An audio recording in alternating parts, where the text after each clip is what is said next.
Well, everybody, welcome back to the No Quarter Podcast. Idaho's #1 podcast. We're short one today.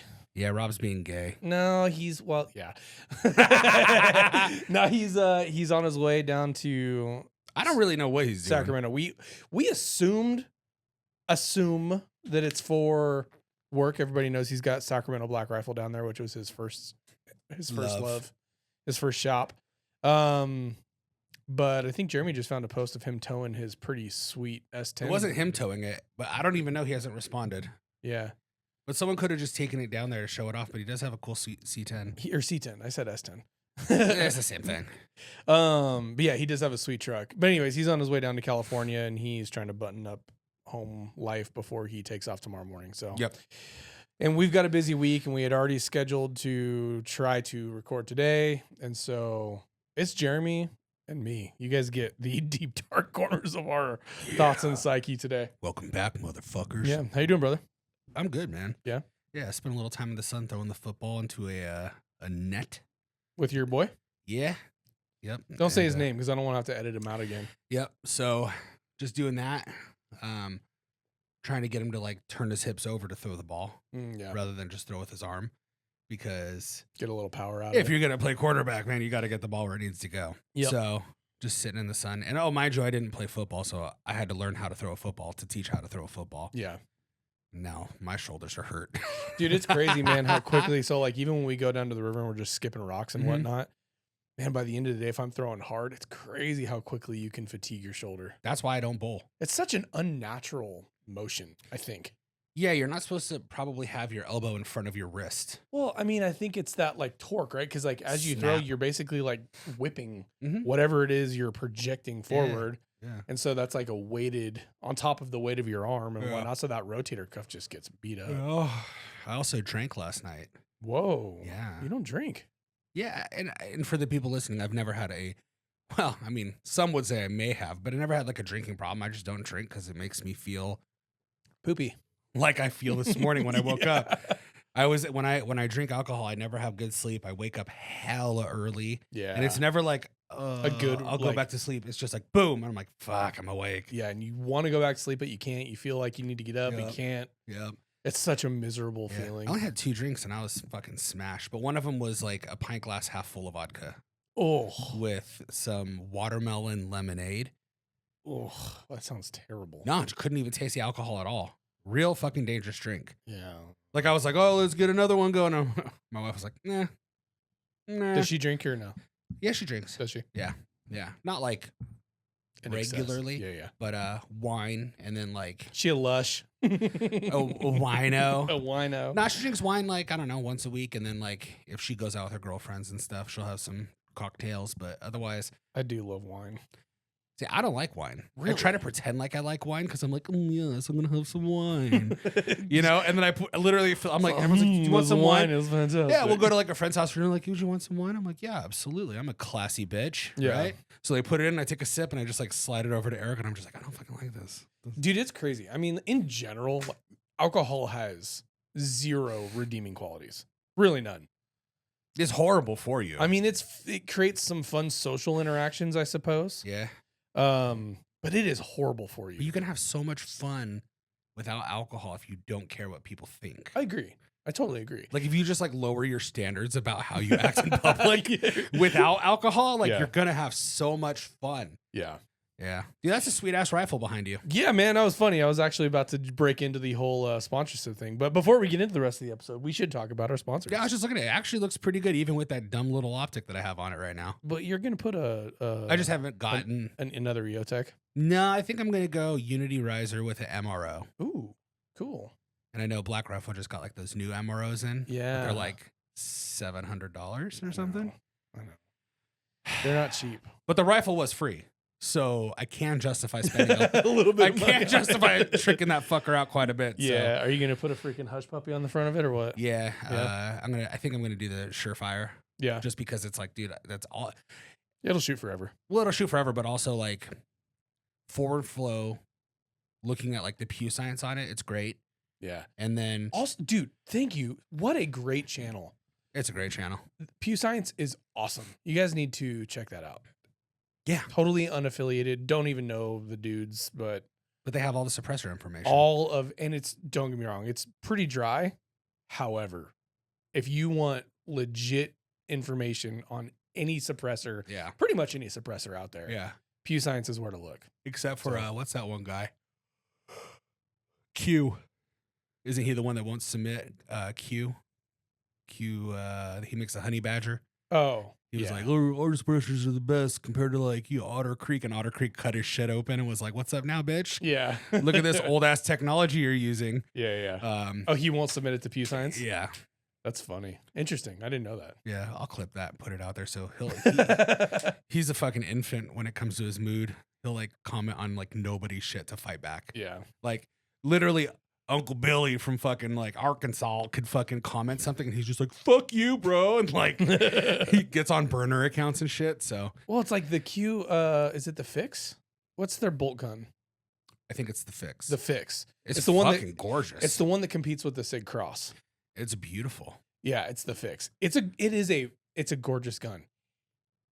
It is wildly expensive for what it is, especially considering you could get a Cross, which is, I'm not going to say it's a better gun. Yeah. But dollar for dollar, it's a better gun.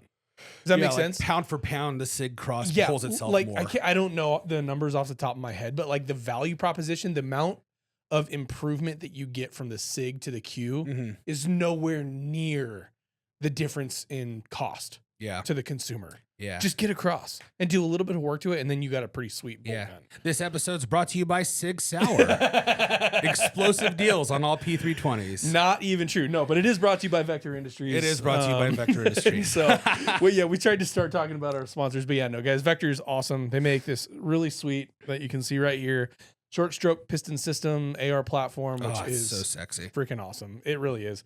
We shot them and talked to these guys in depth well before any sort of sponsorship relationship happened. Great dudes. Super generous for them to support our channel prior to really us growing to any sort of like substantial level whatsoever. So big shout out to those guys. Thank you guys for your support of the channel. And if you want to support them, you guys should go to shopblackrifle.com and check out all the Vector Industries guns and gadgets there, because you can get it all there. And if you use code no quarter, you get a percentage off your and 1,000 rounds of free ammo. Dude, I did that Fuck you, Rob. I did that last time too. Just kidding. No 1,000 rounds. No, you can't say that because then we're obligated. Yeah, no 1,000 rounds. That was a joke. But shopblackrifle.com, code no quarter, and you get a percentage off of your purchase. Yeah. I don't know why that sentence, I did that last time too. That sentence is so hard. Percentage off your purchase. Percentage off your purpose. Percentage off your purpose. And then last, of course, but certainly not least, Simshot Meridian, who may or may not be biased, but we record in their studio and we are avid supporters of their training, mostly because this guy is in front of the classes rather than in them. However, if you guys are looking for awesome pistol training, Jeremy and Nick are the dudes to go to, especially or mediocre rifle training. Yeah, like really, and either or. So wait, I don't know if we talked about this. Are you guys taking the curriculum on the road, or is that kind of like maybe in the future? We're gonna have to. There are people that are interested in it. I think besides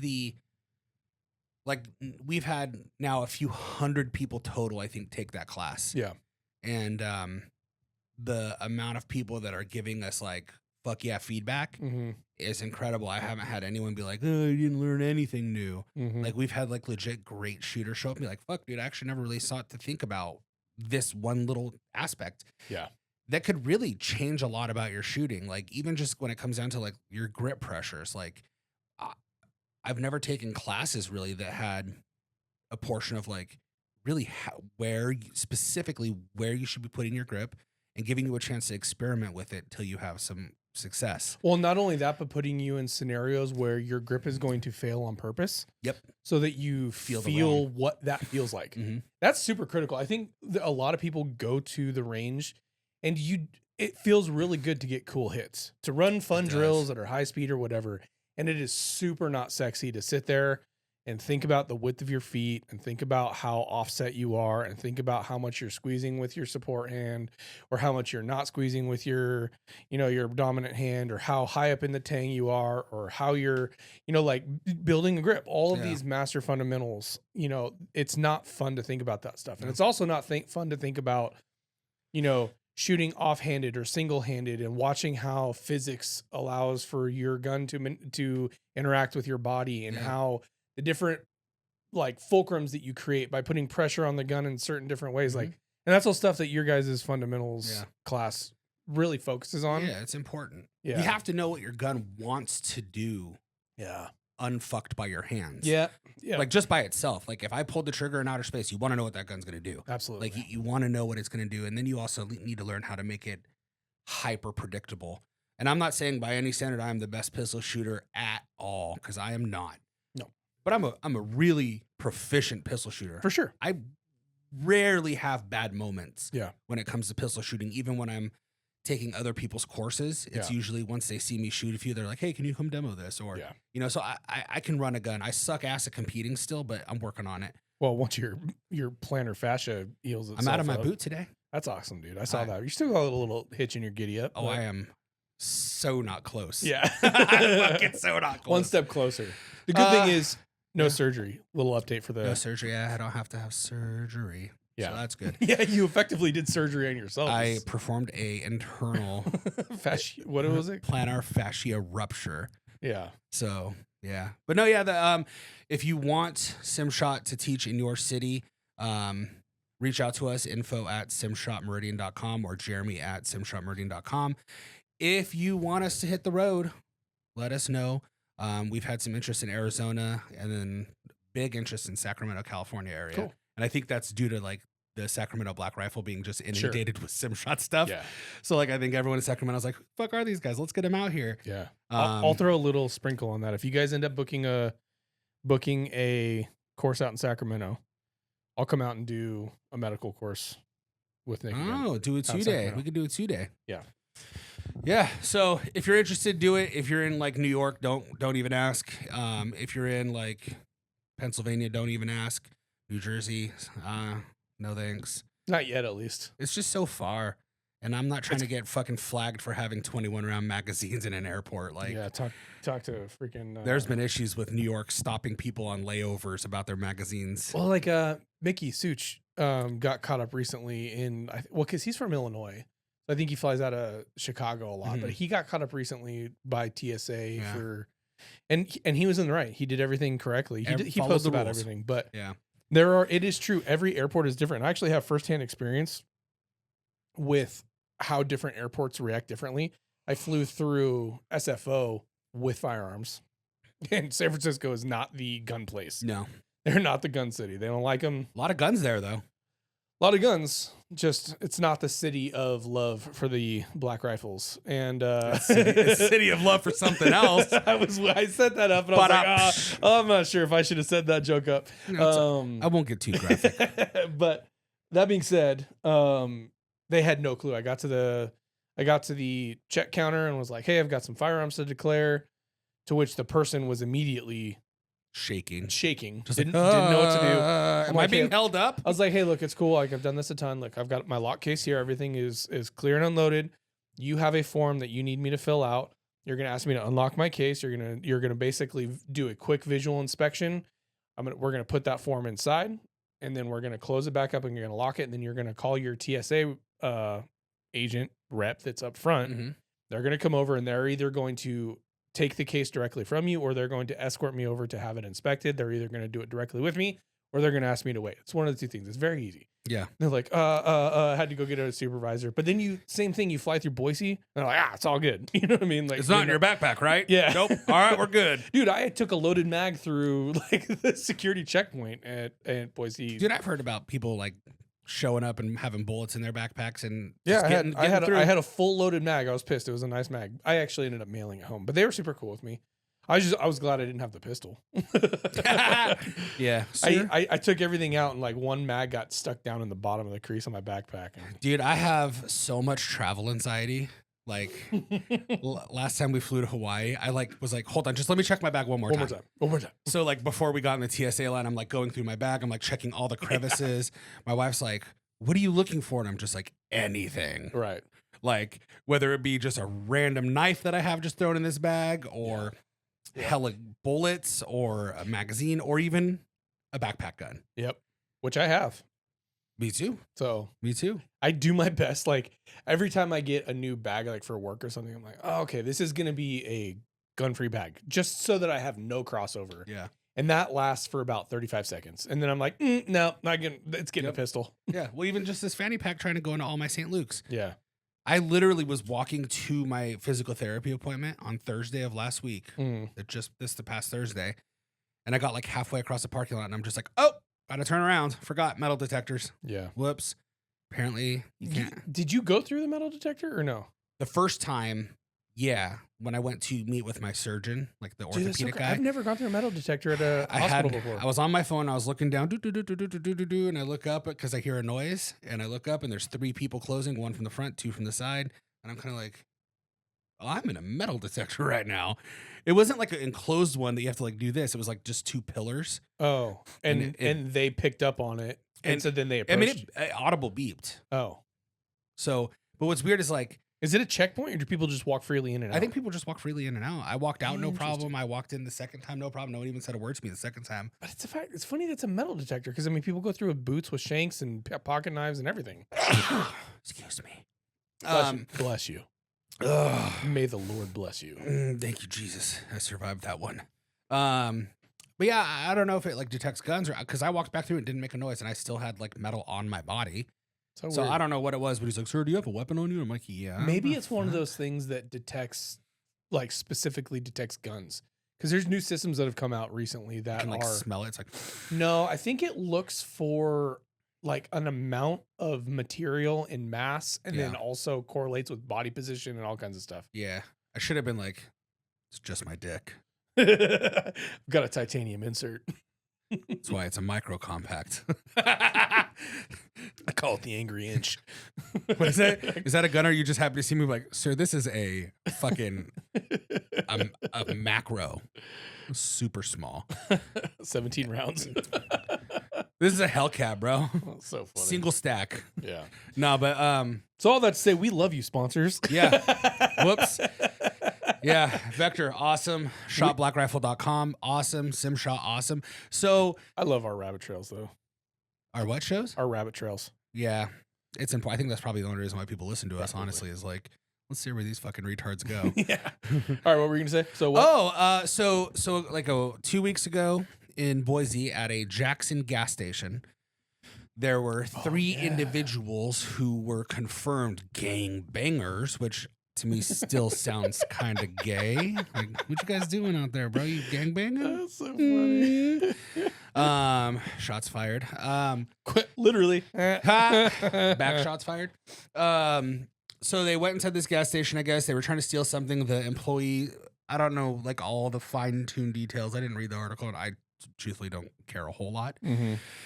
The employee was kind of like, hey, how about like, let's not do that. They attacked him. 3 people were jumping him, hitting him, kicking him. He then drew his concealed carry and shot one of those individuals, and then they scattered like cockroaches. And he was then escorted to the hospital, where he was put in triage next to the person he shot, which is wild to me. And then yeah, so that all happened and stuff. And, you know, Rob being the guy he is, as just kind of like a really firm 2A guy, put a post out saying, hey, if anyone can get me in contact with this guy, I'll replace his gun because his gun's been taken for evidence. Yeah, I think he commented on CBS 2 Boise's like video post or whatever. And then someone screen grabbed it and posted it and got it around and it started moving. Other media outlets picked it up. And then the guy was able to actually get a hold of Rob. He showed up to Boise Black Rifle, and Rob then, with no questions asked, gave him, well, I mean, he did the background check. Yeah, he did all the... He followed the proper procedures. He did all that. But with no questions asked, gave him a brand new Glock 19. Yeah, and I think there was some cooperation with Glock too. I don't know that for sure. Yeah. But yeah, I mean, it's pretty cool. That's a cool little story. I mean, it's one of those things where there's a lot of gun stores in the valley, you know, and I'm not bashing any of the ones that are left, you know. I'll let that one sit and sting for you guys for a little bit. But no one would have done that except for Rob. You know what I'm saying? Like, everyone had the opportunity. This is a week before Rob even posted that, really. You know, a week and no one posted it. And Rob's like, dude, no, fuck that. This guy needs to still have his ability to protect himself and defend himself. And he stepped up and he helped someone who, to my knowledge, this guy probably doesn't even train. I've never seen him in any classes. I don't recognize the face. So probably not like a big two-way community guy.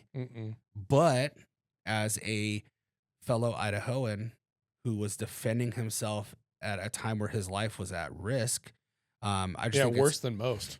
Yeah, dude, 3 people stomping on you, that's called disparity of force. You're not going to win that fight unless you have an equalizer. For sure. Or 2 homies with you.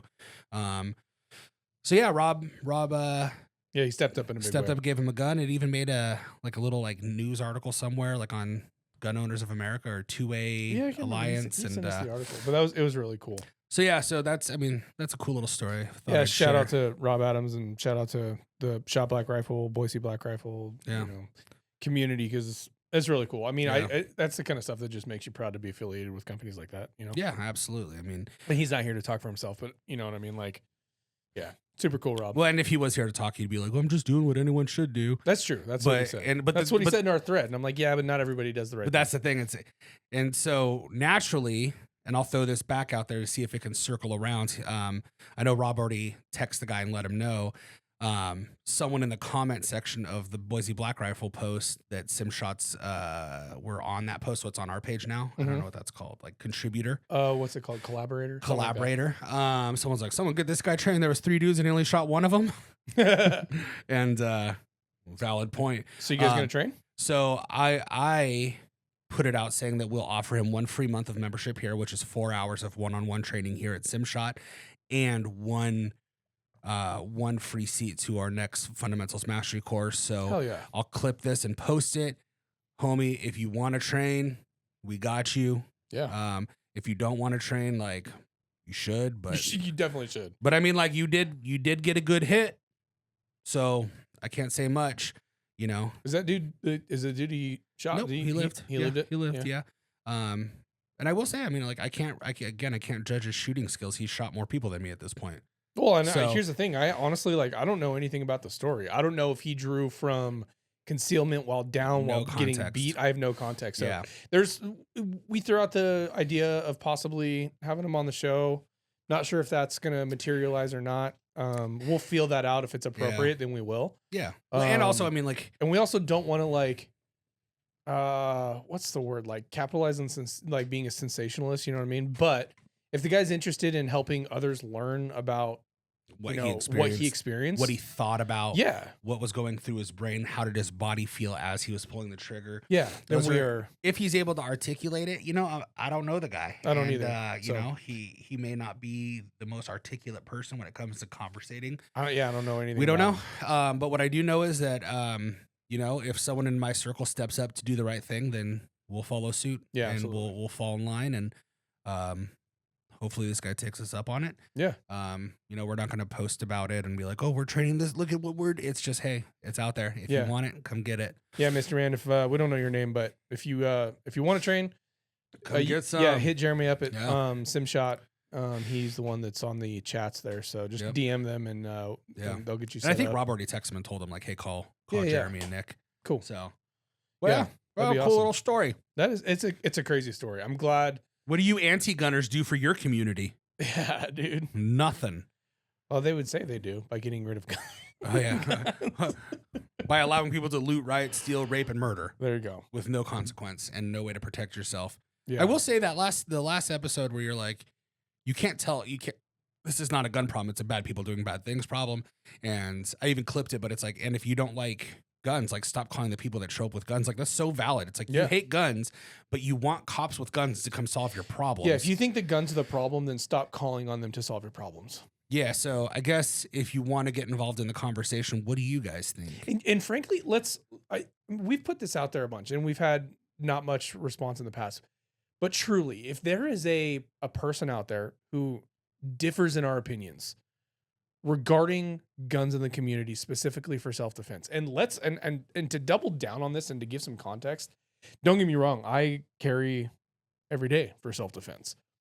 But the intent of the Second Amendment wasn't simply self-defense. It was to overthrow a tyrannical government. Yep. The intent of the Second Amendment is not just to preserve the individual's rights to have a gun, but it was to preserve a society's rights to overthrow a government that oversteps their authority. Yeah. And turns out it was the second most important thing Beyond being able to speak your mind. Crazy. So to give some context to that, but I want to say this. If there is somebody who is capable of having a thoughtful conversation that has opposing views or even just dissimilar views regarding the Second Amendment, we truly would welcome absolutely that conversation. I would love to have somebody who has thought through those principles, who has thought through those ideas and has come up with a conclusion that is different. And I think that there are people out there that can articulate that space. Well, we can disagree. I'm perfectly content with opening and closing a conversation with differing worldviews. Yeah, you don't have to convince us. No, and we aren't necessarily trying to convince you either. Yeah. But don't be hostile, because you'll be in a room with 3 dudes with guns, and there's also rifles sitting on the wall. Have rifles like behind your head and whatnot. But if you're interested in that environment, being able to have that conversation, we're nice dudes. I mean, we sound crazy on the show because I think we sound more mild than when we're off the show. That may be true. Like, I feel like we keep it pretty damn reeled in. Yeah, but we would love to have you. So consider it. Reach out to us. You can DM any of us. All of our links are in the show notes. So you can hit any of us up. But we would love to have that conconversation. I mean that sincerely. And I mean this sincerely too. Also, if you think the Earth is flat, please reach out. You know who you are. That would be a fun one too. We need to do that. It'll just never happen. Yeah. And that's what bothers me. I'm still like, I'm not irritated about not getting to be right. Yeah. I'm irritated that it's like, you're so, you think you're so important that you won't even have the conversation. And it's like, you're nobody. Well, so are we, but that's okay. No, but we're not nobody. We are. I'm influential. For sure, buddy. My jokes go semi-viral. Semi-viral. We get thousands of views. I think it's honestly it's approaching 10K. No, we get thousands of views on our reels and whatnot, but yeah, we're nobody. I mean, at this point, we're nobody. Yeah, but like in Idaho, in Boise, in Meridian. Great segue. You didn't even do it on purpose. So I don't know if you saw this. I put out a story. I'm a segue king. I put out a story on our Instagram, and I was like, "Hey, we're coming to do a Sunday afternoon podcast. Do you have any questions?" And somebody submitted a topic request, and I don't know that there's a ton to talk about, but I want to honor my invitation for topics. And he asked us to. Oh, I'm just going to read it. I'll just read it verbatim. How about that? The gun/training/influencer scene in Idaho. Oh, fuck yeah. Versus other states. Yeah, let me. That's an interesting one. So. Oh, yeah. Okay, I'm looking at it. The gun/training/influencer scene in Idaho versus other states. Yeah. So we'll go top down. So the gun scene in Idaho in general. That's all good. A ton of people are armed citizens in the state. Yeah. A higher percentage of people carry regularly than I think most imagine. Yeah. A lot of people carry. I think an uncomfortably large percentage of those people do not train regularly. Period. Which is a bummer, to say the least. They're doing a disservice to themselves and their families. Well, I mean, and we've talked about this concept before. If you are not an asset, there's no middle ground. You are either an asset or a liability. And if you are not training with your gun, if you made a couple good hits on a static range once 10 years ago, and you haven't picked up a gun to train intently since then, you are not an asset. You will not rise to the occasion under stress. You are a liability. And you will be accountable for every bullet that, God forbid, ever leaves your gun in a situation of duress. We want people to be assets, not liabilities. And there are a lot of people that carry that are liabilities. Would you agree? I would say a predominant amount of the people who carry a gun and identify themselves as like two-way people or shooters cannot actually shoot their gun. Consistently, repeatedly. And what I mean is, can they pull a trigger? Do they know how to insert a magazine and shoot something in the desert? Sure, maybe. Sure, but that doesn't mean you're a shooter. And I think a lot of it comes down to with people, and I just experienced this recently. I think I was talking to someone about it. You just don't know what you don't know. You know what I mean? Like Or maybe you do and you just haven't practiced. Maybe. I was that way, right? Like before we started the show, really, I had gotten really stagnant, work and whatever, and I've been traveling and I hadn't trained. Yeah. Right. And then I finally started getting back into classes. And I think actually the first class that I took in a long while was your fundamental mastery class. Mhm. Masters. What's the title again? It's a funder. Can you? As my brain powers down. Fundamentals mastery course. Okay, yeah, so I said it right. Yeah. But dude, Rust builds. Yeah. And it takes a minute to get it off. It's like riding a bike, but like you're really bad at it when you come back. Yeah, it's like riding a bike, but if you stop riding a bike and then you leave it outside and it gets rained on and your chains gets rusty and your sprocket has missing teeth and the pedal and the wheel bearings haven't been greased, like you might be able to move forward, sorta. But it's not going to be with any level of proficiency. Yeah, you pedal a few pedals and then you tip over. You know what I mean? Yeah. So yeah, I suppose it's true. It's like riding a bike, but if you go too long, your bike is not rideable. Yeah, no, it's true. I mean, as far as the training goes, and I think I could probably speak on this considering like how Simshot is structured. We're probably the most accessible firearm training in Idaho. I don't think that anyone else has a schedule like ours where we're open for appointments and one-on-ones and private lessons for 70 hours a week. You guys are so accessible. Like, yes. Yeah. And now here's the thing. We are lucky. I would even say we are blessed because we are fucking busy. Yeah. All the time. It's awesome. Like there are a few random days here where we have like a day where not a whole lot's going on. And boy, I love those days. But more often than not, we are in here 7 days a week. Yeah. And well, except now we close on Sundays for a while. Yeah. Until January. Just to like because families and stuff. Dude, the grind for almost 5 years. Will be October, 5 years, I think. Or no, December will be 5 years. It's like we've been grinding a long time. Yeah, yeah. I'm fucking tired. Yeah. So we're taking Sundays off. One day off a week is well deserved. And all of our clients and everyone's super receptive of that. They're like, it's all good, Jeromy. Yeah, but let me say this though, and I think especially Jeromy and Nick can talk about this with a level of authority because both of them train with other trainers all the time in the valley too. Yeah, and so and they're out there almost every weekend competing. And so based off of their observations, I feel like them saying they have a pretty good pulse of how many people train regularly. Yeah, it's not a lot in the valley versus the amount of people that we know carry and don't. There's a big disparity there. Yeah, I would probably say like if I had to put just a guess, and I could research this because I'm sure there's data on it. But I would even say something astronomical like 1,000. If we have 1,000 gun owners, I'd venture to guess 5 of them shoot once a month. That'd be my guess. That'd be 0.005. Right? I mean, you got to think we'll go to a local USPSA match and we have 60 shooters. Yeah. Mind you, now all 60 of them are What's the stat there? Pretty proficient. They're, not all of them are great, not all of them are horrible, but they're all shooting. They're all working hard to get good. Yeah. Right. But I deal with it all the time. And even when like we'll have clients who's like, oh, hey, we want to schedule a private group training. And I go, oh, okay, cool. So we'll set it up. And then it'll be 1 or 2 guys who are like really receptive. And then you'll have like the 3 dudes that come with them that are you could feel their resistance to everything I'm trying to teach right away.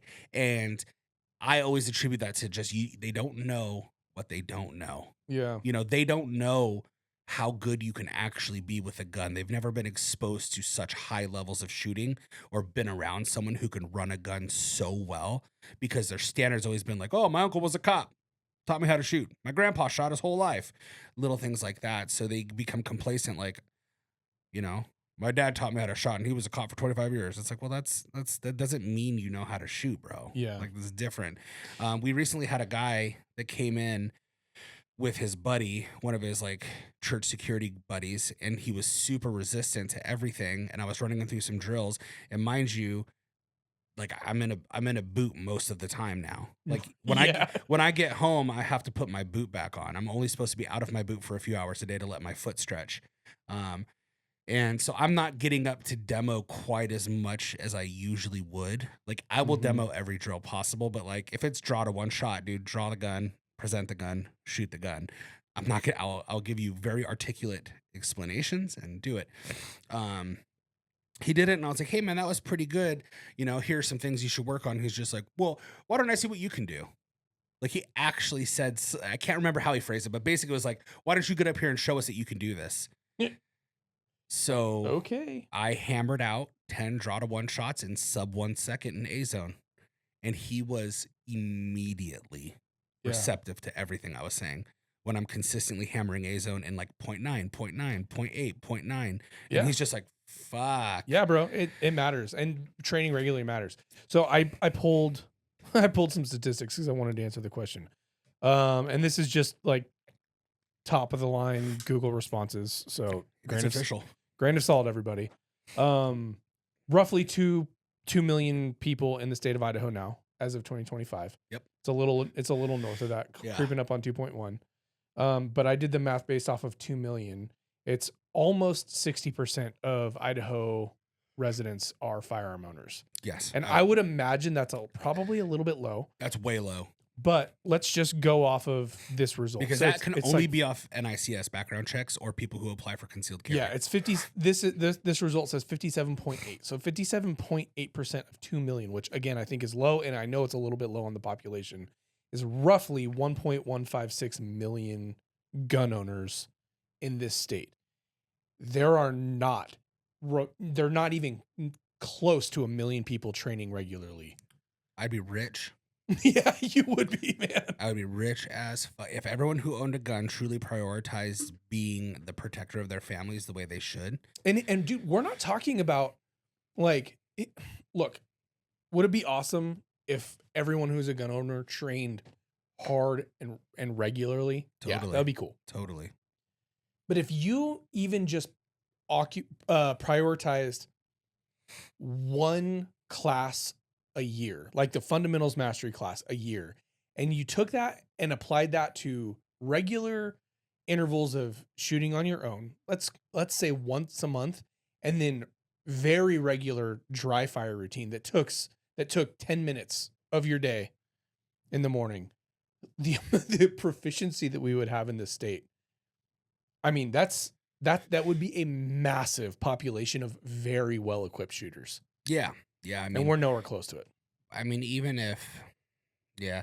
And I think part of it too, and I'm a little jaded, I guess, on this subject because it makes me irritated because it's like, I don't understand. How do you make it more accessible? Right. It's like I've done like the reason why we started a brick and mortar little training facility here is to give people supplemental training to live fire classes, to it's too hot outside, ammo's expensive, I don't like gun maintenance, all of these. I don't have a rifle, but I have a pistol and I want to learn rifle. We have been able to make every excuse obsolete. Yeah. So the fact that and I'm not saying that you have to train at Simshot. Like, that's not what I mean. Like, not everybody needs to be here. And frankly, if you are a terrible person, we don't even want you here. But it's just you don't become a proficient gunfighter by watching YouTube without fucking shooting your gun. Yeah. You know, like looking at like what historical gunfighters, like Rockwell, what's his name? The Mormon dude who used to kick it with. Like back in the day? Yeah, Porter Rockwell. I have his book, but it's a little. Are you talking about like that OG Mormon guy who settled the West and was like a legit gunslinger? Is that who you're talking about? Yeah, totally. Yeah, that guy he was crazy. Joseph Smith or John Smith's bodyguard or something. Yeah, he was his main bodyguard. That dude was a straight up murderer. And people back in the day would like try to kill the Mormons and stuff and go after Joseph. Is it Joseph or John? Who the fuck is this guy? Joseph Smith, the rock dude, the guy who likes gems. I don't know. Joseph, whatever. I'm not the main Mormon starter. Mormon. That was Joseph Smith. Okay, Joseph, John, whichever Smith. Sorry to LDS folks, we don't know. I'm not sorry. Well, we're not LDS, so we just don't know. I'm also just not sorry. Yeah. Your religion is crazy. I respect your weird underwear. That's all. It's all good. But I will say, if you do really get your own planet, that'd be cool. It would be fucking dope. But I'll go. If you guys are feeding me like herbal supplements and like keeping me healthy, like let's go. Herbal But Porter Rockwell, like if you like, I have a book on him and it has a picture of all the guns. Like, dude, the Mormon folks, when he died, they collected all his stuff and preserved it. Like, it's super cool. Wow. And like people would see him ride up on his horse and go, "We have to leave because he's gonna fucking kill us all." Yeah, he was a murderer. He was insane. He didn't miss. He was proficient. He hit you on a fucking horse going full speed, and it's just incredible. And it's like, do you think he woke up one day and just decided, I'm gonna be good at this? I'm gonna be a gunfighter, or do you think he got his first gun when he was young and spent all his time plinking cans and shooting and gunfighting? Yeah. Like, he put in work to get that good even in that time. For sure. And I guess my point really is like, if you have the expectation that you're going to protect your family against someone who's actually proficient with a gun, you're fucking wrong. You're not going to. Yeah. If a dude with, you know, your skill set, my skill, Nick's, Rob's wants to go into your house and do something. Not that we would, but I'm just saying if someone with that skill set did, if you think you're going to have a victorious gunfight and protect your family, you're wrong. But Jeremy, most criminals are not well trained. That's surprisingly, like, they're getting well trained. They're working on it. You know, they're sending. And here's the thing: unfair advantage. I don't want to fight fair. If I'm fighting for my life, I'm not fighting fair. I'm not either. I'm shooting through the door. It just is what it is. But yeah, so the training in Idaho could be better. But the training. The training here is great. We have some solid instructors here. Yeah, the some that I amount like, of people. Some that I don't like. But you have so many options. Yes. There's a USCCA certified instructor on every fucking corner. Yeah, you could find someone to teach you how to shoot a gun. Independence Indoors got a bunch. 10 instructors, maybe. You know what I mean? Are they all created equal? No. Are there a few really great ones? Like, yeah, dude, like Adam and Brendan are plug for them. You're welcome. Free advertising since y'all don't advertise. Like, awesome instructors. I would send my wife to them. Yeah. They're that good. Yep. And there's no shortage. And yet, why are even some of our classes sometimes not full? Right. So there is a disparity in training here. It's very interesting. It could be ego. It could be people are just really good at lying to themselves. I'm hot shit, bro. I just see red, bro. I know how to fight. I know how to gunfight. Whatever it is, I would love to see the climate change. Yep. Whether it gives business to other instructors, to me, to wherever. I would love to see. If the industry comes up, every instructor is going to eat bigger pieces of the pie. That's just the truth. Totally. In general, if more people buy into the idea that they need to train every instructor, especially the quality ones, because once you start training, you'll find out. The poor instructors, they get sussed out really quick. Super quick. They may make some money on the front end, but they're not going to be around for a long time. It's just not going to happen. No, there's a few instructors that went out of business. Yeah. But that being said, if everyone decided we need to prioritize this even just a little bit, everyone would eat more. That's just the truth. And now I think the other part of that question, because it's a good question, it's a good topic. I'll talk about it all day. Influencers. Gun influencer scene in Idaho versus other states. We have a few. We have a few. We have the big one everyone knows is Grand Thumb, right? Yeah. Everyone knows that Grand Thumb is a big influencer here. And now here's the thing. Personally, I don't think he's my type of guy. All the stuff that came out, I don't think that's cool shit. I don't like it. I don't think what he did to his family is ethical or proper. I think that it takes a real piece of shit to do some of that stuff, but Does he put out quality information and content that's somewhat entertaining? Yeah, I absolutely do. Yeah, his YouTube videos are good. Yeah, I think that, yes, it's high quality, but I think that he gives fairly honest reviews. You know, I don't think they're always too biased. I think that, you know, so I think that we have that. And then as far as other real like gun influencers here, like we really don't have. There definitely are a few. He's probably the most significant In the world. Yeah. I mean, yeah, he's definitely the most significant in Idaho. but we got like Cody Alford, but I wouldn't say he's a gun influencer. He's more of like a. But he does shoot a lot, and I think he's actually going to teach a class soon. He made like a little teaser. I saw that, And so I messaged him and was just like, "Well, what's the skinny dude?" Like, I wanted to talk to you about that. So we've talked about this before. Mhm. Cody, I really like a lot of his content because I think he's awesome. He's come a long way from his time in the military. Yeah. He learned a lot. He went into a really deep depression. Yeah, Pulled himself out of it. He spreads a lot of positivity. really incredible. A lot of love. And I think that stuff is really cool. Yeah, me too.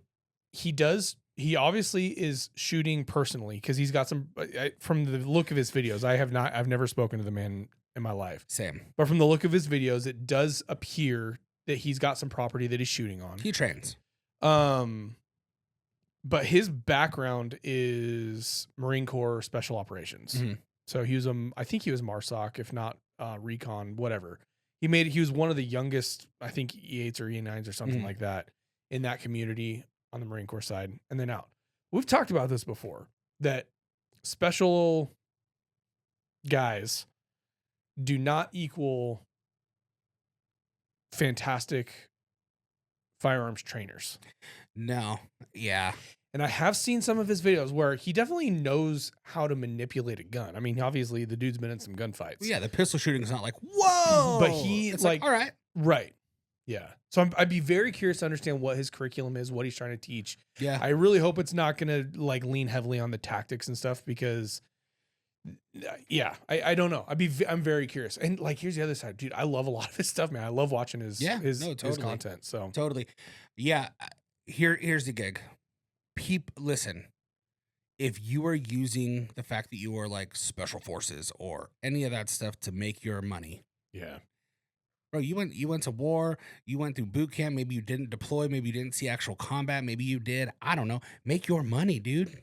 Like make your money. Make your money. And you know what? You did it. And lean on your experiences. Yeah, you did it. Make your money. But lean on your experiences, right? But be really good at your craft as a teacher. And that's what I want. Like what I hope, and I think I hope that based off of what we've seen, he seems like a moral and ethical guy. I would agree with you. I hope that he's not just selling a course because of his background, but he's actually able to bring something quality and of value to the training community. Yeah, and here's the thing. I hope that that's the case. I also feel like for him, he doesn't need to teach.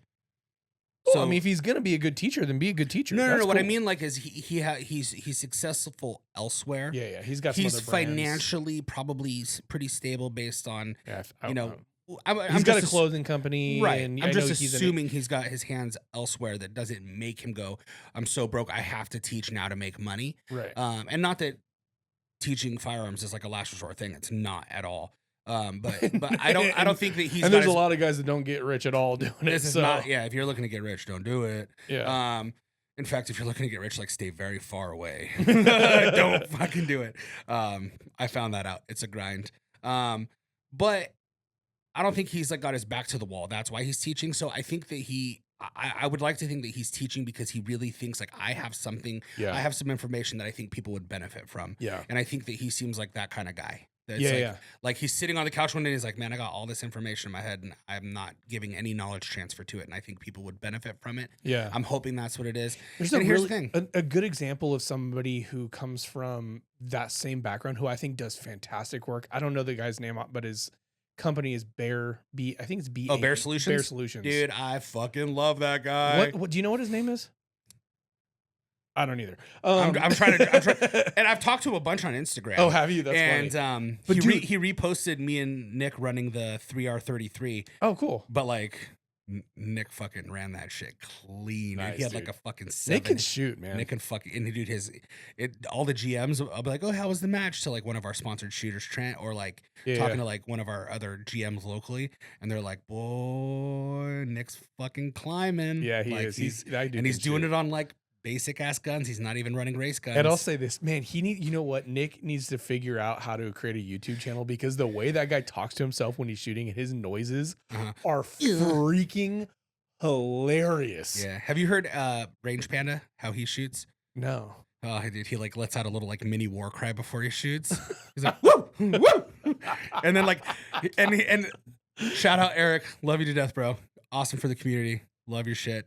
But he's not like peak male physical performance. Yeah. You know what I'm saying? But when it comes to shooting, he is peak male physical performance. But Yeah. you could hear the effort in his movement. He's like, like love it, as he explodes, it's like, like he's like grunting. That's how Nick's the man. It's not quite grunty, but it's just like, Yep. Yeah. Dude, it's so funny to watch. But it's like those noises. It's just like shadow boxing, man, or boxing. You hear the boxers make noise with their mouth. It's like a power thing. Yeah. So it helps you explode. It helps you get in the mindset. Well, Lane, when he was editing videos for you guys, he'd be like, he like Nick noises. Another Nick noise. That's so funny. I love love that. no, it's But my point back to that is Bear Solutions is a great example of somebody who comes from that community, who has figured out a way to be an excellent educator, and has also figured out a way to be like, okay, yes, I had this experience. His name's Drew, but I can't remember his last name, and it's not posted up, so I don't know. Is it like Estes? No, I don't know. Whatever. Drew. Drew. What was I saying? I can't remember. Bear Solutions, dude. He's figured out a way to be like, yeah, I came from this cool high speed background or whatever. However, be good at the basics. Yeah. And some of these things have some crossover, but you don't have to be a master, CAG operator, freaking Ranger Delta SEAL sniper to be able to flow through your house. He's like, just know your house, understand where some of the blind spots are, understand where the creaky floorboards are, and get really good at what you have immediate influence over. I love that, because he's not trying to boost people's mindset into this like, I'm an operator. He's like, dude, just be what you are, which is a careful, and by careful I mean a citizen who cares about being a protector of their family and their immediate community. That's enough. Like, that is so much more than most. Yeah. And I think Cody is likely probably going to be that kind of guy. Yeah. You know what I mean? Here's the thing. If he's running that course up in his area, and I won't say the name of the area in case, I'm sure it's public, but I won't say it. Yeah. But he's in Idaho. What's up, dude? I'll fucking cruise up. I'll pay full price and I'll cruise up. Yeah. What's the worst that happens is he teaches me one thing I learn. Hey, you know what? Maybe I meet someone that's really cool, or me and him have a great conversation. I'd love to have this conversation with him, because honestly, I think you've probably consumed his information quite a bit. Not really, to be honest. Oh, you haven't? Okay. I follow him, but I follow him. I've watched a lot of his stuff. I love his story. I found him first on the Sean Ryan show. Yeah. Which is comical, because I can't I like Sean, a lot of what Sean Ryan puts out, but I hate listening to him because he's so monotone. He's the Ben Stein of podcasting. Oh my gosh, he is, but he's got a huge show. Dry eyes. But I first found Cody on that show, and he was talking about his whole ayahuasca, psychedelics and all that kind of stuff, and it kind of blew my mind. So I sought him out and started following him, and I've really liked a lot of what he's put out there. He's just a positive dude, and I dig that. Yeah. So I like his image too. I mean, when the dude is blasted. Well, he's zapped up. When I first started following him, he wasn't fucking super yoked and shit. He was in good shape. He was never like a fat piece of shit. Yeah. But he was like just a normal dude, and he is just his fucking physique with those tattoos. I'm like, I have goals. Like, my foot's injured. I can't sit on the couch. I still have to go lift weights now. Yeah. Like, I have no fucking excuse. Yeah. So, I like that portion of it. Like, I think that's pretty inspirational. Just his dedication to doing burpees and fucking all those things. Like, that's fucking that's man shit. Yeah. And well, Jordan was kind of asking me because I've been kind of slowly like working towards my physical goals or whatever. And she was like, what are your, like, specifically what are your goals? I'm like, look, I want to be healthy. Like, that's my first and primary 30 pounds, 1 extra inch. Yeah. Like, yeah, exactly. But like, I definitely have some aesthetic goals. And we were at the grocery store today and I was like, that's a good example. He's not skinny. Yeah. But he's big. Prison Like, thick. big. Yeah. And I was like, goals. But then he got into this hoopty ass car. He was dressed nice. And he got into this hoopty and she's like, well, maybe with a nicer car. Yeah. She's like, I do have some standards still. It was pretty funny. You can't like digress your income to get yoked. Yeah. Yeah. And usually what's interesting about that is I really do truly believe, like, and as much as I bash on Andy Elliott and I fuck with people about that and stuff, here's the thing. I do believe your physique does play a role in your success. Yeah. I really do think, I definitely think there are probably people that meet me as a firearm instructor and go like, why would I listen to this fat fuck? Well, I mean, you're putting the work in to try to make a difference. You know what I mean? am. I'm always consistent and I'm down like 10 pounds. Do you know what? You can't get down 100 pounds without being down 10 pounds. Well, I'm down 10 pounds in 3 weeks with a foot injury. So that's all diet. There you go, dude. Cranking the hog. Somebody said something this to me and I somebody said this to me and I agree with it. Like you lose weight, you lose fat with your diet, you gain fitness and health with you get skinny in the kitchen, get fit in the gym. Yeah. Yeah. It's the thing that I've heard. Yeah. Yeah. I agree. Well, if you ever want to work out, I was just trying to sound it like the cooler. middle, I guess it's closer to my house, but you do not live far from me. No, I don't. You really just live right up the road. No, just my daily schedule. I work out. We have a little gym in our office, and so I can bring anyone I want anytime. That's cool. If you want to go. Where are you at? Fitness Factory or something? Idaho Fitness Factory. Yeah. One of them. I won't say which one. You fucking creeps. But yeah, if you ever want to bang weights, bro. Yeah, we can. Dude, goals are important. And actually, that's a cool segue because this is something I want to talk to. And I want to talk about this with Rob too, so maybe we'll double tap on this. We talked a little bit about personal goals. Shameless plug, double tap range. Whoop, whoop. Double tap. Whoop, whoop. We talked a little bit about personal goals. New Year's, I think it was. But I've been doing kind of a lot of soul searching lately. I think major life changes in general, which I had in my career. They'll do that. Will absolutely cause you to do that. Like my job is totally different than anything I've ever done, right? I've done sales before. I've done business development before. I've done, marketing and operations and that kind of stuff before. But I am in an industry that is completely foreign and new to me, which is I'm selling background screening and occupational health drug screening services, business to business services. Yeah. Totally outside of the realm of EMT, paramedic, or factor and working with you and working with Rob and, podcasts, like totally outside of the realm of anything that I have done personally, entrepreneurially. Literal jump into the unknown. Right. Or like professionally within my own business, within my own career path in EMS. But it has caused me, and I've said this to myself before, and I was serious when I said it to myself, but I don't think I really ever kind of put it out into a place where I was either holding myself accountable to it or had other people to hold me accountable to it. But I have a very specific and articulable goal. All right, let's hit it. That I am, and part of I called you the other night and I asked you a question. You're going to put 2 and 2 together once I say what it is. Okay.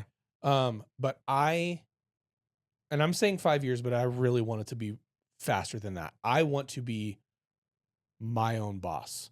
What I mean by that is I want to own and operate my own. I don't know if it's a company like this where it's providing specific services to people, or if it's going to be through investments and, real estate investments or whatever, which that's kind of where my mind is at right now. Yeah. But I don't want my time. And this is the part that I really care about. I don't want my time to be obligated to anyone else for my well-being or the provision for my family.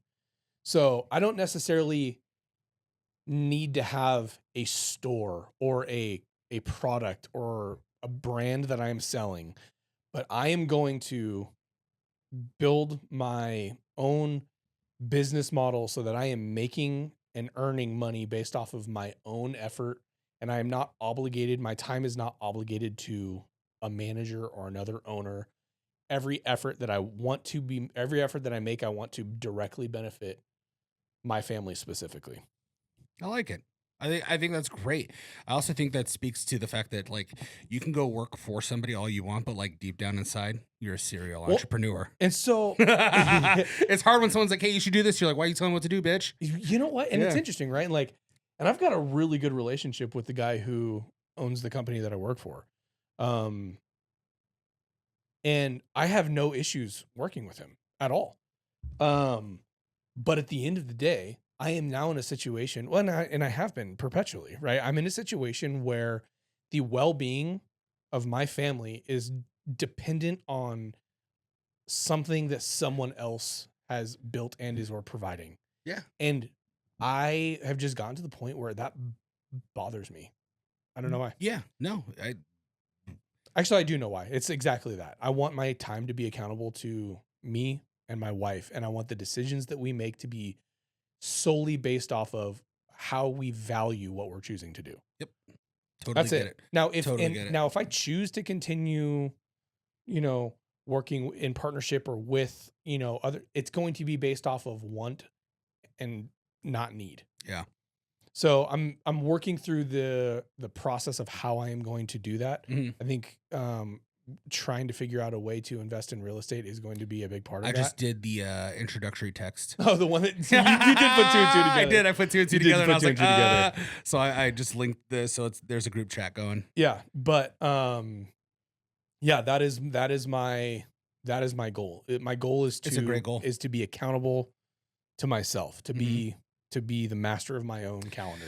Would it be safe to say that you are trying not just like financial freedom, but financial freedom has, I really do believe this, financial freedom has one of the most major roles in this, but it sounds to me like you're just trying to not buy yourself, because that's not what I'm talking about. You're trying to earn yourself the ability to spend your time how you want. Correct. So that's what's interesting. I was having this conversation with my boss recently, and I basically told him straight up, I was like, look, dude, if I'm doing the same thing in 5 years, I consider myself like an abject failure. Which he supports, which I love, right? Yeah, like you would be. You know what I I'm mean? just kidding. No, Yeah. I would be by my own definitions. If I am Yeah. doing the same thing in 5 years that I am doing right now, and I have not made There's no growth. There's no growth. I have failed. Yeah. And I expect the people in my life that love me, that I communicate this with, to hold me accountable to that. Mhm. Yeah. For me, and I understand that this is quantifiable by dollars and cents. But and we've talked about this on the show as well. Like, I define wealth as time, not as dollars and cents.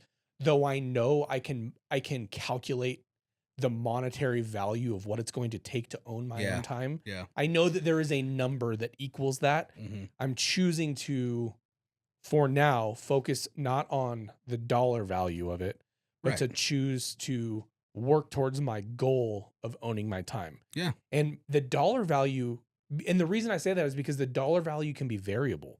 I may find that I will sacrifice some lifestyle things to make that transition earlier Mhm. if it means I own my own time and have a lower personal income, Mhm. but then build it slowly over time. Yeah. Right. Like, I could, in theory, I don't have to be a Yeah, you don't need $1 million a month, dude. You could be to be my own boss. Yeah. So they're cover the bills and have some surplus for fun. correct. Yeah. And Doesn't be have able to be be able to do it with some consistency, and Yeah. then make that jump. while eating steak. And then I will always eat steak. Make that jump and then build. Yeah.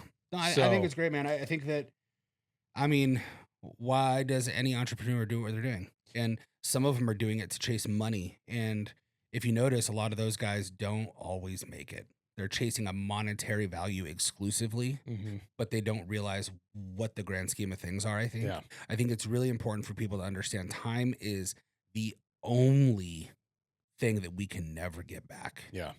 I have lost hella money doing shit. Yeah. Like, oh, I'm going to buy this house here and have this rental property and do this. And here I am like, oh, well, there goes that idea. That sucked, you know? Yeah. And I go, oh, well, like literally to the wind, whatever the fuck. It's just money. It'll come back. Because the only thing I'm truly chasing is to be a master of my time. Yeah. And to be successful enough where I can choose what I get to do and how often I'm with my kids and all that. And I think so far, like I'm for my age, I'm 38. I think I'm blessed. I get to do that. Yeah. I don't miss anything. Yeah. I'm everywhere all the time. I could close the books and not worry at all and go Right. do XYZ. I could leave on vacation next week and no one could stop me and it wouldn't hurt me. But I'm also married to the game. Right. So there's this balancing act of, And that's fine, but it's your choice. it's my choice. It's your choice. I have, and it's really comes down to stressors, right? And I can't remember who I was talking to about it or what podcast or where it even came from, or maybe I just dreamt it up. So this is not like a wisdom thing from Jeromy, but like choose your stressor. Yeah. Like everyone's always like, dude, Jeromy, like, how are you? And I'm like, I'm good. And they're like, aren't you stressed? I'm like, I am so fucking stressed. Right. Like I am. Damn it, I had my hand up. Oh, you're fine. It's okay. Put your hand up real quick. That's fine. All right. Like I'm stressed all the time. I wake up nervous some days. I have imposter syndrome sometimes. I'm stressed. I'm fucking sick to my stomach with worry. Yeah. And everyone's like, well, what keeps you going? It's like, I chose this stress. Yeah, dude. There's good stress and bad stress. And there's something beautiful about that. There's good stress and bad stress. Having the stress of, I have to find a way to make Simshot successful. That's on me and Nick. Right. You know what I mean? And predominantly, and I'm not saying that Nick's responsible for like my success. It's on me, right? Obviously, he has his goals with Simshot. I have my goals, and we are chasing a similar goal. Well, you guys are partners, We're and partners. so you We're have growing the company. Right. But like, if I want Simshot to make an extra $4,000 a month, that's on me to do. I'm not going to be like, Nick, figure it out. Right. It's me going, okay, Nick, I want to make an extra $4,000. So this is what I want to do. What do you think? Right. But that stress compared to when I was in electrical being a project manager and I had, 6 projects going with like 200 people on my jobs. Deadlines and deliverables. And then this asshole's calling me, yelling at me because one of my guys is late and then this wall got damaged. So now we have to do this and I have to fill out this change order and all this. Like that stress, that's bad stress. Yeah. Good stress is waking up and going like, oh. Well, you get to triage your own day. Yeah. Right. What's really do. What's important to today? Yeah. And your priorities at the end of today may be different when you wake up tomorrow based off of whatever circumstances. And what I love is that the priorities of your choices are yours and yours alone. Mm-hmm. And that is what I care about. Yep. Like my priorities are determined by what Jordan and I want. That's and I don't mean want materially. I mean want to do with our time. Yeah. If she wants to continue being an educator for the next 30 years, that's fine, but it's going to be her choice to do it, not going to be her obligation to do it. You know what I mean?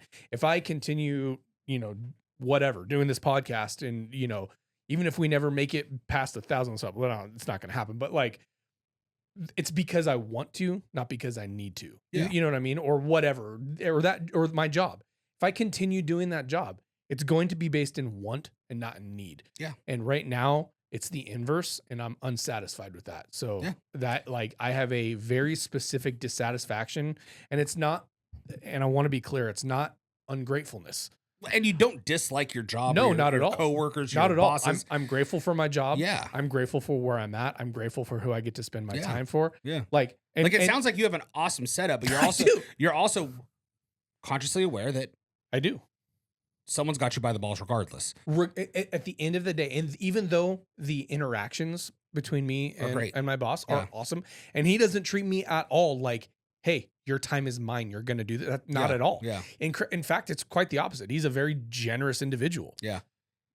It sounds like a great guy from everything you said. So. And he'll be on the show at some point. That's not the point. Right. The point is like, there is a very distinct difference in when you wake up in the morning and your priorities are whatever they are. It's your choice to leverage whatever you need in order to make those decisions based off of your own prerogative. And that's what I totally, dude, that is my goal. It's invaluable, man. Like I can't tell you how nice it is to know that tomorrow I have a full schedule of clients that if I woke up tomorrow and something was going on that like required me to be with my kids, I'd just not go.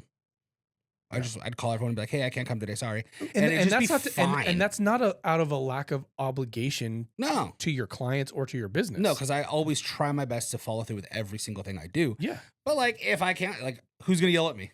Well, the consequences are You weigh that choice based Yeah. off of consequences that only land on your plate. That's it. That's it. And like at the end of the day, no one's gonna discipline me. And it's not even that. Like honestly, I'll probably be, I don't know about more, but I will be accountable to my choices from a discipline. And I don't mean discipline slap on the wrist. Yeah. It's just like it's just different. I don't know. I know what you mean. It's an almost ineffable thing that is just there, and it's in my mind. And what's cool about it, dude, is we went on a date. My wife and I went on a date the other night, and I was kind of expressing this to her, and dude, she, without even blinking, was like, "Yep, yes, yes, we will figure out a way to make that happen, and I will be your freaking ride or die shotgun partner and all of it." Like, not even like zero question mark. Yeah. Which motivates me even more.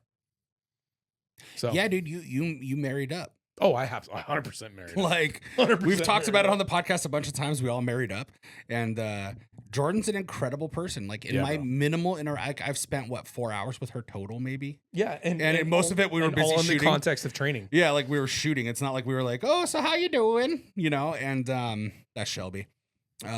What's up, Shelby? Yeah. I text you after the pod. Yeah, I could go on about how he has changed my life. He has put me in the position I'm in today. Yeah, bro.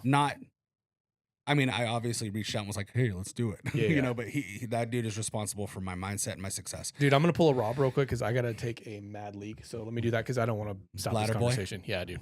Bladder boy.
Oh, my God.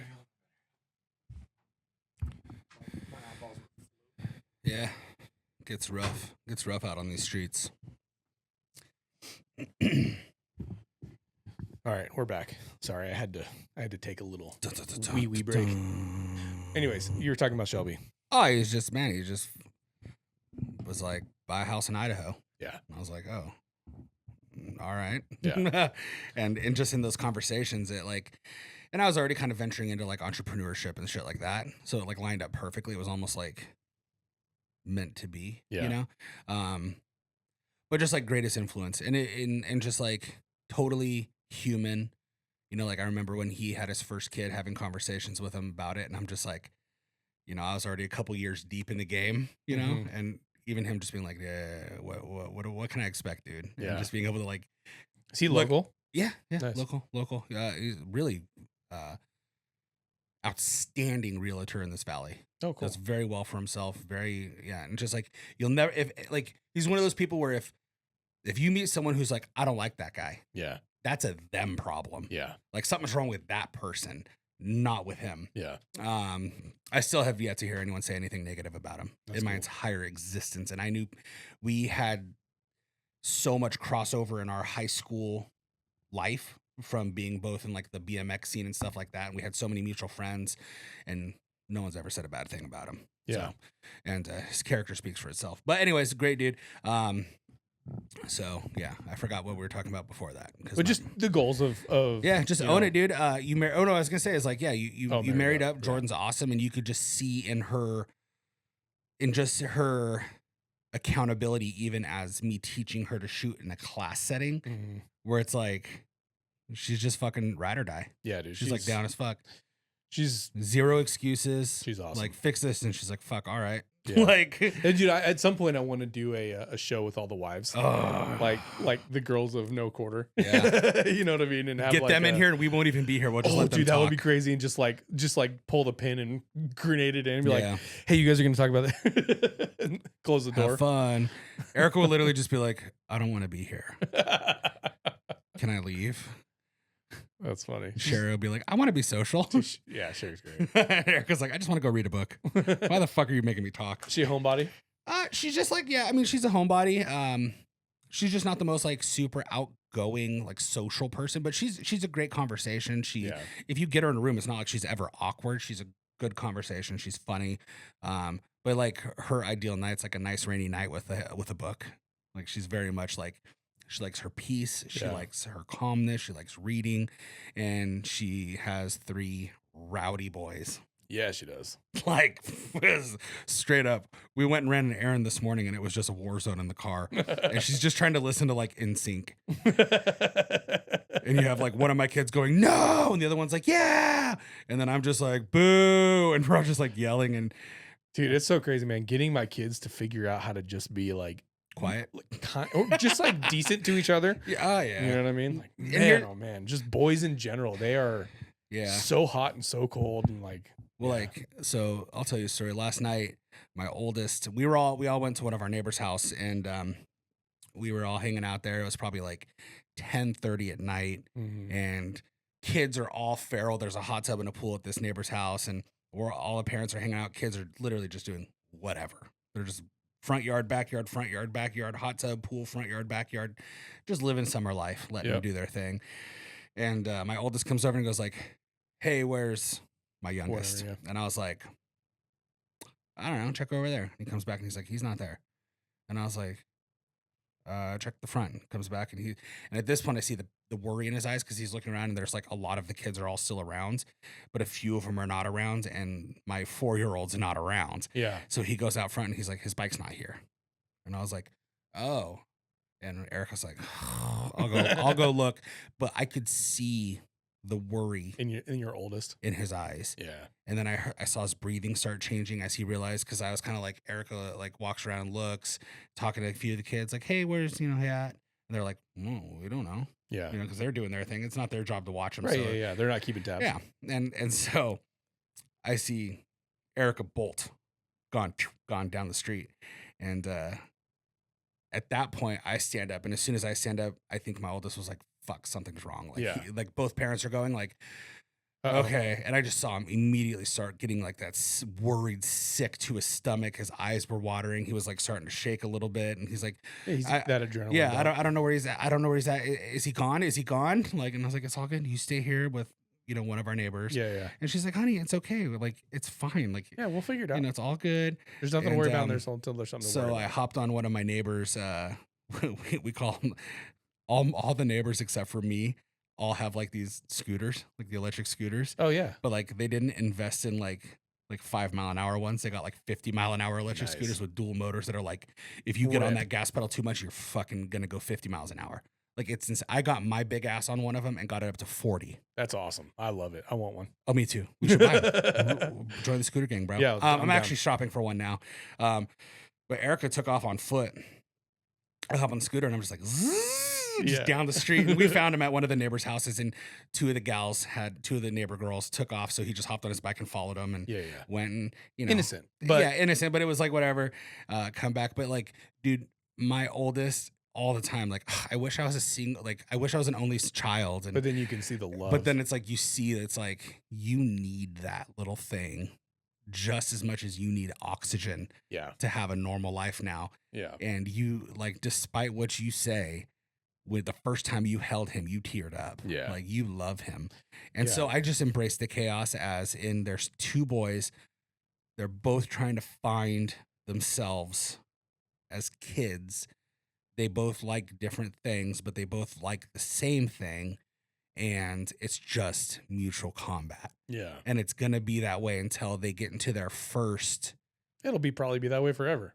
Yeah, probably, but like me and my brother, hopefully in like a loving brotherly way. yeah, You know? like me and my brother like legit beat the fuck out of each other before. Like Yeah. my brother pulled a sword out on me once, and I laughed at him and hit him with a freaking mag light. Like it was like we were just Dude, like those things were weapons, bro. The old mag lights, the old school cop, like all steel body mag lights that took like 7 D cell batteries. It was a big one. He fucked up. He pulled the sword out, and the closest thing to me was a mag light. Dude, that's a weapon. Yeah, I know there were a lot of cops. I won that altercation. Yeah, there were a lot of cops sure.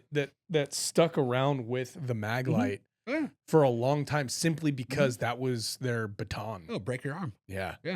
But so like me and my brother and like guys, like my mom was a single mom. She did the best she could, but she also had to work, and Yeah. 2 teenage boys going through hormones, and we were just raging mad at each other, and we were just going at it. Yeah. You know what I mean? I love my brother. We don't talk. We're not like super close. We talk occasionally. Yeah. But like What's the gap between you guys? 5 years, 4 years, 5 years. That's a pretty substantial gap too. And same with my kids. Is he it's older or younger? 5 years. He's older. He's 5 years older. Okay. And we're just like polar opposite human beings. My brother's a quiet, introverted guy, not super social. Oh yeah, you guys are very different. And I'm like, dude, let's go talk to people. Let's go meet people. Let's go socialize. Let's go drink. Let's go do this. And I don't even drink. Like I'll go to bars. Like I'll go out with people. Like I don't like restaurants a whole lot. Because when I want to leave now. Right. So like the feeling captive freaks Sure. me out. So I hate restaurants, but like, like I'll go out and hang out with groups of people all the time. Like I'm just sociable. So like legit polar opposites. He's liberal. I'm not. He hates guns. I love guns. Like it's. Oh, you guys are like polar opposite. And if you saw us, he's my half brother. Right? Yeah. So we don't even look alike. Like, Yeah. You wouldn't even be like, they're brothers. Like you'd be like, That's you sure? crazy. My brother also makes me look tiny. Like my brother's huge, dude. He's Really? like 6'6". He wears like a size 14 shoe. He's a fucking He's a monster. monster. If he decided to play football, he would have had an easy go at getting into colleges. That's wild. I was like legit a runt compared to him. It was Jeez. comical. And I'm 6'1", 350. Big dude. But yeah, I mean, they love each other. Yeah. Your kids love each other. Oh, for sure. Let them just beat the fuck out of each other. Well, To some degree, it's obviously. it's context. It's not necessarily that I don't let them fight. Like yeah. they want to wrestle, they can wrestle. They want to whatever. Is it the pettiness? There's I want to walk in front. No, I'm in front. And There's it's that chaos. There's that where I'm just like, you have to learn. Pick your battles. Yeah, common decency with Yeah. each other. Like just be kind. You know what I Yeah. mean? But then there's failures on my part, right? Like today, this is a perfect example. So, my oldest was playing with 2 toys in the car. Ryder, dang it. Oh well. Check the timestamp. 1:28:15. 1:28:15. Yeah, I should probably text that to myself. My youngest, he didn't have one. And so I'm like, we had a long conversation about just being kind or whatever. And I'm like, dude, are you being kind? And he's like, no. And I'm like, why not? He's like, I don't want to be. I'm like, I appreciate your honesty. And I kind of like look at him and obviously insinuating, hey, choose to be kind. Yeah. He's like, I don't want to be. Like, so I'm like, take the toys away, whatever. Now neither of you get them, blah, blah, blah, whatever. So then I have a conversation with him a little bit later. I'm like, bro, what is up with you guys all day have just been at each other's throats, just selfishness and this and that. He's like, I don't know what to do when he's just pushing my buttons. I'm like, what do you mean? He's like, well, I brought 2 toys specifically in the car to play with him and he didn't. And then I have to share. Now I have to be punished. And I'm like, to be fair, I thought they were in the car and I didn't realize that you had brought them specifically. That does change the circumstance a little bit. You do have the right to your own thing. You know what I mean? And that's important as well. He's like, Dad, I think that, I don't think that he really realized that, I brought him for myself either. So it was kind of cool to watch his brain kind of shape. Like as I calmed down and started to like rationalize and, have a little bit more of Yeah, a, he's like, let me meet you halfway, Dad. yeah, and he did it totally Yeah, naturally. I ain't seen that in my kids yet. Yeah, so that was kind of cool. He's a I don't know. It's just fun. I think you're also a more rational person in general than I am. Maybe Because like if I hear screaming from one of the kids, I'm just like, just give him a toy, damn it! I swear to God, just give him a fucking toy. What's wrong with you guys? What's your malfunction? Like I'm that kind of dad. Where I'm just like, dude, just give him. Oh, bro, don't get me wrong. I can absolutely be that guy too. I mean, I definitely have my moments where I'm like, come on, guys, let's talk about this. Like, Yeah. let's settle down. But sometimes I'm driving and it's just that noise, and I'm just like, my eyes twitching, and I'm just like, oh, Well, I'm gonna explode right now. Bro, it's so funny because I've had my history with a very short fuse, and I to some degree still have it. Right, there are things that just Yeah. fly me off the hinges. Mhm. But I also very much believe that the best parenting is done by example. Yeah. And so I'm making a very concerted effort to do more example Led teaching. yeah, exactly. And trying to instill that in my oldest as well. Like, dude, you're a leader. People will look up to you. They follow what you're doing. And when you fly off the hinges at them, they're going to do the same to you. But when you can approach things rationally, that behavior is going to be met as well. You know what I mean? So Yeah, I definitely need to work on that. As far as like my irritation levels. yeah, it's You tough. know, it's hard. Sometimes they're so And sometimes it's friggin' easy. annoying. Yeah, and sometimes it's really easy, dude. Sometimes it's like, man, this is a breeze. Like Yeah. I'm doing a great job as a parent. Yeah. And then sometimes I like melt down and I have to like pull one aside and get down on their level and just be like, I was wrong Yeah. in how I acted and reacted to that. Yeah. And I apologize. And dad makes mistakes. Yep. And it's okay for you to call me on it. And it's Yep. okay for you to make mistakes, but like we have to own them. Yeah. So I have those moments where I like right after I say what I said, I'm just like, oof, that was harsh. Yeah. Damn it. All right. Well, let's fix this. Yeah. You know? Yeah. Admitting your mistakes is a huge thing. Yeah. Like I'm not So- perfect. And I also, I told my oldest recently too, I'm like, dude, like, look, I don't know how to have 2 kids. Yeah. Yeah. I don't know how. And he's just, Yeah, that's like, your mom's department. Yeah. And he's like, what do you mean? I'm like, I don't know. This is the first time I've ever been a dad of 2. Right. Right? Like this is the second time I've been a dad. This is the first time I've been a dad of 2. I have every single day is new uncharted territory, and I'm trying my best. Yeah. I'm learning as I go. So like, and I told him like, I didn't grow up with a father I didn't grow up with a father, let alone a good father to teach me what to do in these moments. And it's like, so if I'm causing you trauma, man, I'm real sorry. I'm trying my best. Doing my best. Like you're gonna have to, you're gonna have the advantage of I'm always gonna be there for you. Yeah. But you're definitely gonna have to be that for almost that post boomer generation of my dad was a hard ass. Like, you know what I mean?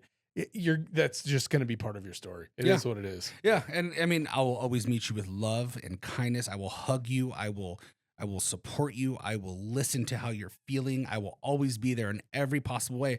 Yeah. But if you do something stupid as fuck, I'm going to go, hey, that was dumb. Huh? Yeah. You know what I mean? Like, Yeah. you're not going to get, oh, let's not do that. It's like, the fuck are you doing? Yeah. Like, I meet it with like that. Like, what the fuck are you doing? Yeah. You are 9 years old. Don't be dumb. Yeah. You know what I mean? You are dumb, but don't be dumb. Versus always like, oh, okay, well, let's think about this rationally. I don't approach it like that.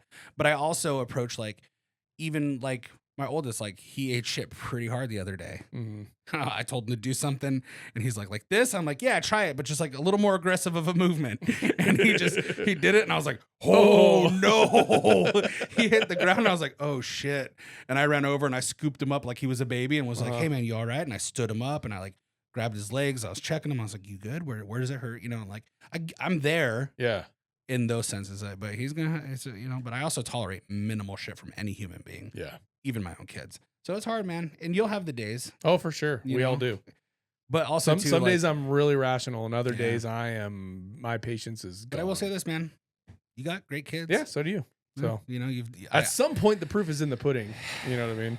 And if I get the worst of them and they're respectful to other humans, to other adults. Isn't that the best, dude? I'm like, all right, man. It makes the craziness at home a little bit easier. I gotta read this to you, and this is dad stuff. And hold on, nope, that's me sending angry memes to my neighbor. So I sent my kids summer break. I pulled him out of like summer camps and stuff for the last few weeks, so he's just kicking it. and he'll come to work with me, or he'll be at home and just like he'll have to do workbooks and stuff like that to earn time on like a screen or a Switch if he wants to play video games, because he likes video games and I'm cool with that. Video games are fun. So I was like, hey, is blank still at your house, to my neighbor? And she sends me a picture of her oldest and Your kid. my kid just like trading cards and like, oh yeah, cool. She said, yes, they're looking at cards. And I said, hey, I said, do you have to take yours to football soon? She said, yeah, I'm 30. I said, nice. Okay, well, you can send my home in a few. I want to go to Shields. I said, thanks. And she said, he's a good kid. He smiles with his eyes. I love it. And I said, well, thanks. He thinks blank is the coolest, so I appreciate blank tolerating him. Yeah. And she was just like, you have a great kid. Yeah. And then later when we were talking, she's like, oh, he came in and he was just like, I have to tell you, I think you have a really nice home. Aww. And I'm just like, you're a good kid, Mav. You know, it's funny. Blank. Damn it. That's all right. That's all good. Well, No, you don't even need to worry about that one. No, it's so big. So today we went to lunch and we got burgers at Wild Child. Have you been there yet? No. Dude, it's good. It's cool. There's a lot of outdoor sitting. There's a ice cream place and a coffee shop. It's a fun little spot. Anyways. Boise?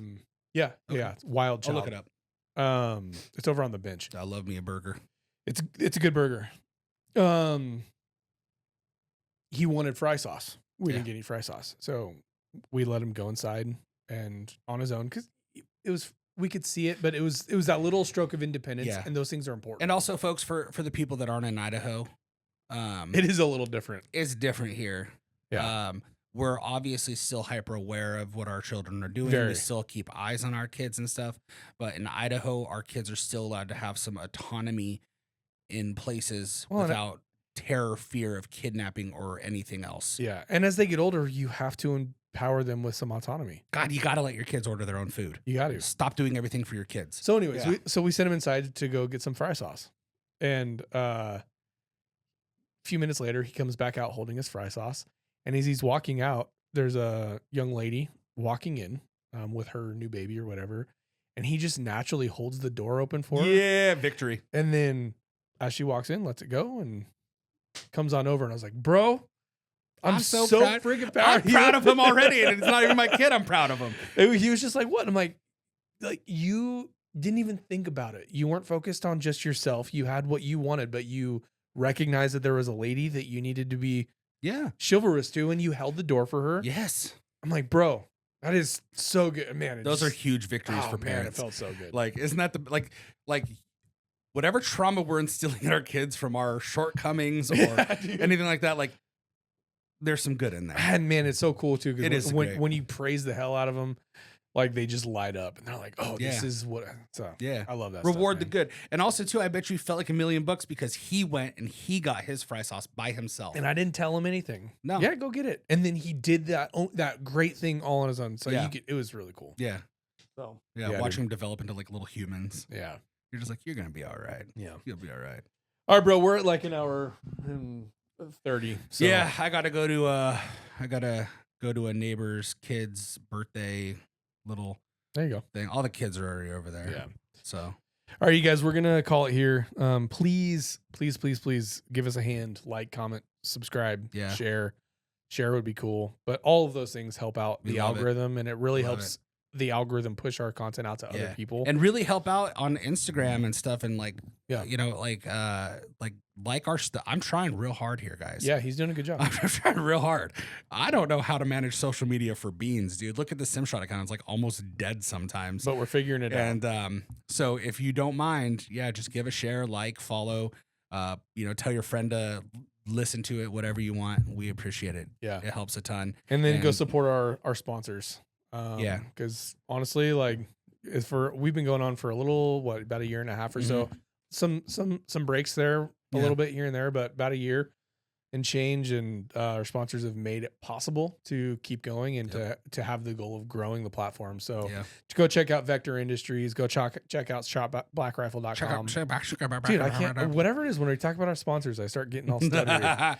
And then check out Simshot, Meridian, simshot.com if you're in the Treasure Valley area. If you guys want to train and learn, that's the place to go. All right, y'all. We love you. Out.